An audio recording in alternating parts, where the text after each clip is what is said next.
to my channel. So marami tayo may sasabihin. Yung una, eto. Dumugo yung kahapon pa kasi tawag nun, nagkakita ako ng shade, bigote. Nagsiguro na malakas yata. Na yung ang dumudugo na malakas eh. Kaya nag-band-aid ako. And then susunod, ay yung boses. Naging baka yung boses ko. So ganun naman talaga ako umuwi sa Pilipinas. Nawawala talaga ang boses ko. Siguro dahil sa aircon, di ko na alam sa uso ko ng kotse. So sensitive ang lalamunan ko. Ayan, naging baka, mumu ang salita ko. Pasensya na lang. So, kanina 4 AM natapos ang trabaho ko. Nakauwi ako ng bahay ng mga around 4:30. Tulog-tulog na ako dire-diretso kasi may 5 working days, wala akong trabaho. Tapos biglang naggabi, diba? Tapos nag-OT pa. Hanto ko talaga ako. Pag pauwi ko bahay, palakda na ako. Nakatulog na ako ng dire-diretso. So, gumising ako ng around 9 o'clock kasi makikita naman tayo ni Delsan. O ayan, dito lalagay natin ang description niya. Follow mo siya. Isang YouTuber din, isang Instagrammer din yan. So, paano? Paki-follow mo na lang din siya. Nakabase siya sa ng Doha, Qatar. Tama ba? Qatar, Doha. Qatar, Doha. Oo, Qatar, Doha siya. Ng OFW din siya. So, kung interested kayo, PM na. Mabait naman tao niyan eh. So, pupunta muna natin siya nakastay sa hotel sa Nagoya. And then, ayun naman, pupunta tayo ng Ghibli Park. Ghibli ang tawag dyan, tama ba sa English? Kasi sa Japanese, Ghibli eh. Ghibli Park. O yan, pupunta natin siya na yon. Pero, parang nakikita ko walang sa YouTube ng naka-open ng yung sa loob. Siguro bawal mag-shoot sa loob ng mga video or something. Yung picture ng pwede yata, di ko nang alam ha. First time ko na nakapunta ako doon, hindi pa ako nakarating doon eh. And then, yung pinabilis ko lang kinuha ng ticket, kaya wala ako makakuha ng ibang lugar. Yung warehouse land. So, sa Japanese yata, Daisoko. Ang nakakuha ko, yung 2,000 yen. Ayan, puntahan natin siya na yun. Pero before no, may dadaan ko na isang pastry shop ba? Kasi sa September 17 siya, birthday niya. Kaya umuwi muna siya sa Pilipinas. And then, Manila to Nagoya, kasabay ko siya na aeroplano. Diba? Super saya siya. Kung if you want, mag-collabo tayo ng gantong YouTube. Kung makaka-early kayo, pwede man naman pakiusap na day off ko. And free naman pa ako, hindi ako kumukuha ng pera. Kaya, para dalawang, diba, parang collaboration natin, para masaya, diba? Kung if you want, PM mo lang or direct message mo lang sa Instagram. Wag na tayo magme-message tayo sa Facebook kasi yung Facebook page ko hindi tumutunog ang messenger. Medyo late ang tawag do message ko. Kung pinamadali ko kayo mag-in question, sa Instagram na lang kayo, mas maganda. Kasi tumutunog siya eh. Ayan, follow din sa Instagram na lang tayo para malaman natin. Oo, di ba yung nakita natin sa airport, yung previous vlog natin sa papuntang Pilipinas na vlog, siya din. Ang bait-bait niya, tapos bakit hindi ko alam makasabay na airplane? Hindi. Ate, pinapost ko naman sa Instagram. Yung pala, sa YouTube lang nag-follow. Diba, sa subscribe channel ko. So, follow mo din sa Instagram. Kasi naman, hindi naman akong bihira ng pinapost na mga kung ano-ano eh. Hindi naman tumutunog na maingay siguro.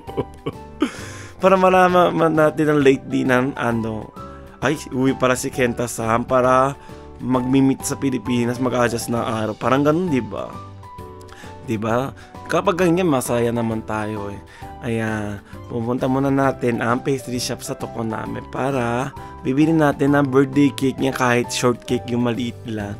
Diba? Super saya. Surprise natin siya. Tara, let's go.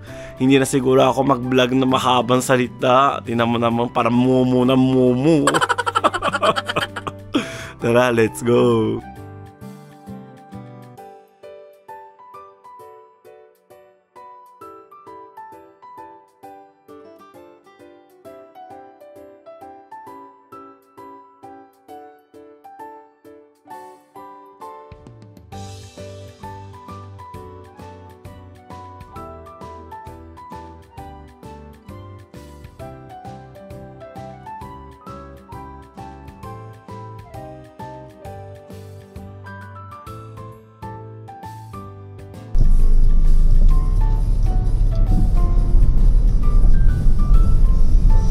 And nakabili din tayo ng cake. So hindi na tayo na mukha kasi tawag doon may band-aid pa, tapos mumum pa yung boses. Charot. So hindi, ang tawag doon, nakabili na ako ng cake. So medyo pricey, tsaka mahirap pumunta dito from sa Tokoname Station. Kung gusto nyo pumunta sa working distance, super layo, pwede naman siguro mag-taxi, pero medyo expensive lang siya ng cake. Pero super sarap talaga ng lasa. Next gawa tayo ng eating vlog, parang ganon, diba? Para maraming anong itsura ng cake nila sa Horyu. Horyu ang tawag dyan eh. So on the way na ako ng papunta Nagoya City, pero maglagagas muna ako. Wala akong gasolina eh. And then gusto ko din bilhin ng inumin. Okay, may makadaan ng convenience. So Lawson pala meron. Lawson muna tayo magdaan. See you later.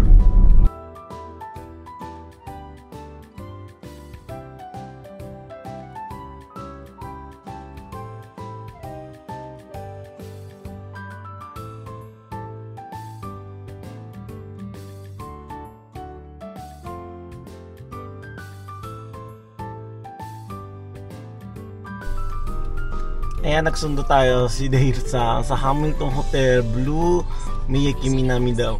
Di ko na alam tong hotel na to, hindi ako nakastay. Ayan, antay na lang tayo. Ano ba yan? Yung band-aid ko. Ayun na nga, mga Nagoya City. Tingnan mo, city na. Kasi marapit na Nagoya Station to eh. Kaya sinasabi na Miyake, diba? Miyake is Nagoya Station ang shortcut. Sana hindi ako mahuli dito. Sinabi ko naman, nag-PM naman ako sa kanya, pero hindi siya nabasa, kaya tinawagan ko. Waiting. Kaya pinikapin natin isang pasaway. Ayan no. Ohayo gozaimasu. Birthday boy, pero lagpas na ng ilang araw. Binigay ko na siya ng cake ko. Thank you so much. Kaya yung inumin kasi ako palagi sinasakay ng mga tao. Binibili ko ng mga inumin. Kasi alam mo naman, kahit kotse na uhaw, diba? Ay na naman mumuna naman yung boses ko, no? Pangit ng vlog nito siguro. Kaya on the way na kami sa Studio Ghibli Park. So dati yung Expo Aichi yun sa place na yun. As the place niya sa nasa hindi siya Nagoya City. So Aichi Prefecture, Nagakute City. Medyo malayo po yun. Pero pwede naman mag-transfer na lang kayo ng train, or mas maganda siguro sa bus direct na dun yata meron eh. So sasabihin sa Japanese is Aichikyu Haku. Yung sasabihin nyo maalaman na, pero okay naman ng Ghibli Park na malaman nila yung mga tao dito sa Japan. Sabihin mo na lang ng expo na saan po yung expo nagdati. Doon yung state kasi.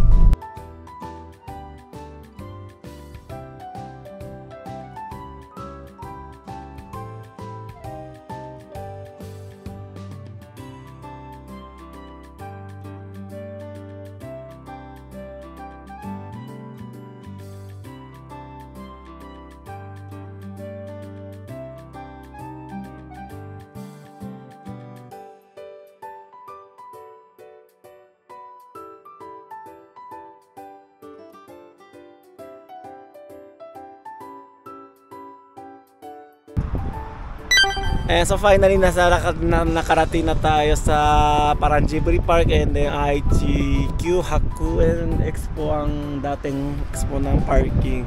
So kung may sa kotse may bayad din to. Sa entrance normal weekday is 500 yen. Dali na hulog. And then yung sa weekend 1,000 yen nakalagay, pero di pa ko pa sure. Mamaya tignan natin. Tara maglalakad na tayo kasi separate booking kami ni Dale San, tsaka ako. Siya 12 to 1 AM, ako naman 1 AM to 1 PM. Ako naman 1 PM to 2 PM. Magkikita namin sa loob na lang. Pwede naman daw ganun, kahit hindi same ang oras. Adjust nyo na lang.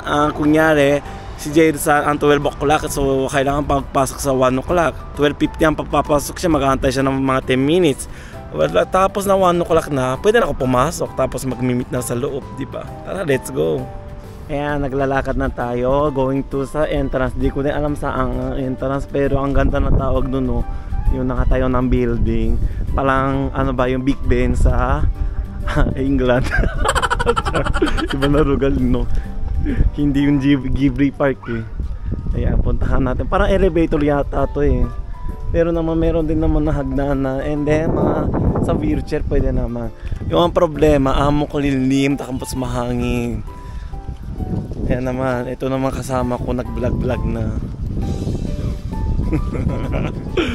Yeah, tara puntahan natin. Tingnan mo ha, yung stick ko ginagamit, kaya tingnan mo. Ako walang stick, kamay lang ginagamit ko na yun. Ayan o, tingnan mo, ang ganda diba? Super saya. Ayan o, yung nabinaba natin ng para kaninang Big Ben. Ayan, lalakad na tayo. Pwede kaya mag-vlog dito. Di ko na alam kasi wala man nakalagay ng bawal mag-camera eh. Pero, pasukin natin kasi 50 minutes na lang. Hindi na makapasok si Daleson. Tara, going to the entrance. Titignan muna natin ang mapa. Ayan, nakapila na tayo sa 1 o'clock na nakalbus. So, si Daleson muna na siya pumasok kasi 12 ang pwede. Tara, maantay na lang tayo doon. Ayan, nasa loob tayo sa loob ng Ghibli Park. Ang ganda ng tao. Tapos, warehouse lang to. Kahit mo kulimlim, it's okay. Ang gantong pader-pader mo talagang. Ayan, choching. Ayan, nasa Ariete corner na tayo. Kasi dito sa Ghibli Park may pwede mag-shoot ng video or bawal dito. Kaya konti-konti na siguro mag-vlog. Ayan, ang daming tao talaga. Oh. Laki ng bulaklak ko. Pati yung malaki din ng tiyan namin. Ayan.